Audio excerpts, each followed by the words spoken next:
पूछा जा सकता है बेराट से। कहाँ से प्राप्त हुआ है? बेराट से। किसका शिलालेख? अशोक का शिलालेख। अशोक का शिलालेख। क्लियर? ओके। और यही शिलालेख जो है वो पुष्टि करता है इस बात की, किस बात की पुष्टि करता है कि जो जनपद, जो मत्स्य जनपद था वो मौर्य साम्राज्य है, इसके अंतर्गत शामिल हो जाता है। क्लियर? इसको शामिल कर लिया जाता है मगध द्वारा। क्लियर? उसके बाद यहाँ पर बात आती है राजस्थान में जितने भी राजवंश हुए उनकी बात होगी, और सबसे पहले होगी कि राजस्थान के समस्त जो राजवंश है वो उनमें अधिकांश जो है वो राजपूत थे। तो वहां पर सबसे पहले हम बात करेंगे कि जो राजपूतों की उत्पत्ति है उसके बारे में क्या क्या लिखा हुआ है इस पुस्तक के अंदर। क्लियर? यहाँ से हर बार एक क्वेश्चन आता है, एक कथन जरूर पूछा जाता है कि किस विद्वान ने राजपूतों को किस जाति का या फिर किनका वंशज माना है, तो जरूर पूछा जाता है उत्पत्ति के संबंध में क्वेश्चंस। आपको ये सभी के सभी विद्वान जो है वो याद होने चाहिए। कहते हैं कि हर्षवर्धन की मृत्यु के बाद यानी कि 647 ईस्वी के बाद भारत की राजनीतिक एकता जो गुप्तों के समय स्थापित हुई थी वो पुनः समाप्त होने लगी, यानी कि छिन्न हो गई।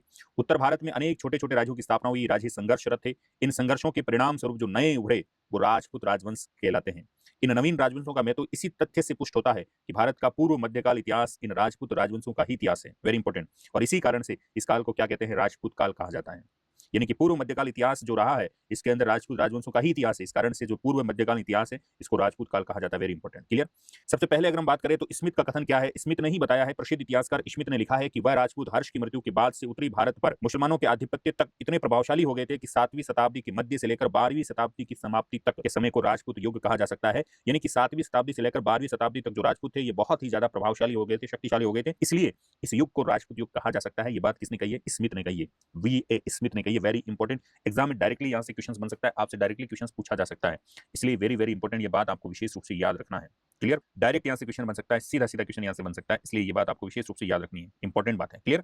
ओके, आगे बढ़ते हैं। राजपूत कौन थे? ये प्रश्न आज भी उलझा हुआ है। विद्वानों ने इस विषय में अनेक मत प्रतिपादित किए हैं, किंतु कोई भी मत ऐसा नहीं है जो पूरी तरह से कैसा हो? सर्वमान्य हो। डॉक्टर गौरीशंकर हीराचंद ओझा ने राजपूतों की उत्पत्ति के विषय में लिखा है कि राजपूत शब्द का प्रयोग नया नहीं है, प्राचीन काल के ग्रंथों में इसका व्यापक प्रयोग मिलता है।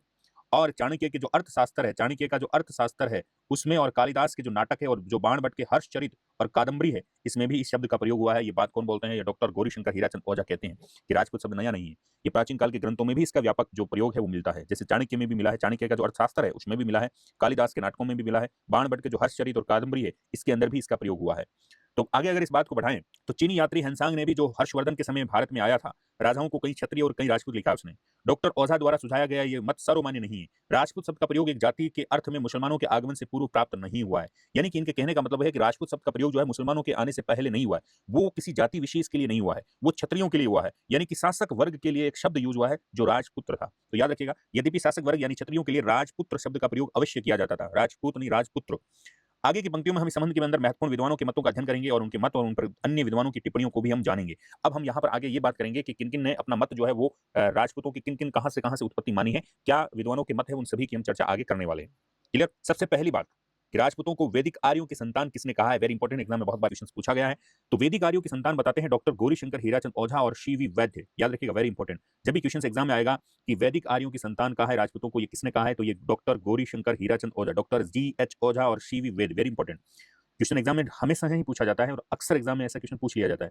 तो अभी आप याद कर लीजिएगा, मेरी आवाज आपके कानों तक आ रही होगी तो आप अभी इसको याद कर लीजिएगा कि वैदिक आर्यों की जब भी बात हो जाएगी तो आप बात करेंगे किसकी? गौरीशंकर हीराचंद ओझा की बात करेंगे और सी.वी. वैद्य की बात करेंगे। वैदिक आर्यों की जब भी बात हो जाएगी, राजपूतों को भारतीय आर्यों के क्षत्रिय वर्ण राजन्य वर्ग की संतान मानते हैं और उनके कथानुसार राजपूत प्राचीन क्षत्रियों की तरह अश्व और शस्त्र की पूजा करते हैं। प्राचीन आर्यों की भांति यज्ञ और बलि में भी उनका विश्वास रहा है। उनके सुडोल शारीरिक गठन और लंबी नाक और लंबे सिर से ये प्रमाणित होता है कि वो आर्यों की संतान है, यानी कि सी.वी. वैद्य और जे.एच. ओझा साहब है। उनका ये मानना है कि राजपूत है वो पुराने जो प्राचीन क्षत्रिय है उनकी तरह ही अश्व और अस्त्रों की जो है पूजा करते हैं, उनकी तरह ही यज्ञ करते हैं और बलि में भी विश्वास रखते हैं। उनका शरीर जो है वो शारीरिक जो गठन है बड़ा सुडोल है, लंबी उनकी नाक है ना, लंबे उनके सर है। तो इससे ये साबित होता है कि वो आर्यों की संतान है। क्लियर? तो ये बात वैदिक आर्यों की संतान बताने वाले कौन है? तो डॉक्टर गौरीशंकर हीराचंद ओझा है और सी.वी. वैद्य। Very important. उसके बाद अग्निकुंड से उत्पन्न, तो ये आप सब लोगों को पता ही है, अग्निकुंड का जो समर्थन देते हैं चंद्रबरदाई जो है, अजमेर के शासक पृथ्वीराज तृतीय का दरबारी विद्वान था चंद्रबरदाई। इन्होंने अपने सुप्रसिद्ध ग्रंथ, याद रखिएगा, पृथ्वीराज रासो किसने लिखा है? चंद्रबरदाई ने लिखा है। ने राजपूतों की उत्पत्ति अग्निकुंड से बताई है। उसने लिखा है कि आबू पर्वत पर निवास करने वाले विश्वामित्र, गौतम, अगस्त्य और अन्य ऋषि धार्मिक अनुष्ठान करते थे और इन अनुष्ठानों में राक्षस जो है वो मांस, हड्डी और मल मूत्र डालकर उसको अपवित्र कर देते थे। इस कारण से वशिष्ठ मुनि ने इसे निपटने हेतु एक यज्ञ किया और यज्ञ कुंड से 3 योद्धा जो है उत्पन्न किए। कौन कौन से? प्रमार, चालुक्य और प्रतिहार। और किंतु जब ये तीनों भी रक्षा करने में असमर्थ सिद्ध हुए तो वशिष्ठ ने चौथा योद्धा उत्पन्न किया जो प्रथम तीन से ज्यादा ताकतवर और हथियार से सुसज्जित था। इन तीनों से ताकतवर था और हथियार से सुसज्जित था, इसलिए उसका नाम क्या रखा गया? चौहान रखा गया। Very important. ये बात कौन बोल रहे हैं? ये बात चंद्रबरदाई बोल रहे हैं। ये कौन है? ये पृथ्वीराज चौहान जो थे अजमेर के शासक, उनके ये दरबारी कवि हैं और इन्होंने अपने ग्रंथ यानी कि पृथ्वीराज रासो में ये बात लिखी है कि राजपूत जो है वो अग्निकुंड से उत्पन्न हुए हैं। क्लियर? तो चंद्रबरदाई के अनुसार राजपूतों की उत्पत्ति जो है मुनि वशिष्ठ के द्वारा किए गए अग्निकुंड जो है यानी कि जो यज्ञ कुंड है उससे की गई है। Very important. क्लियर?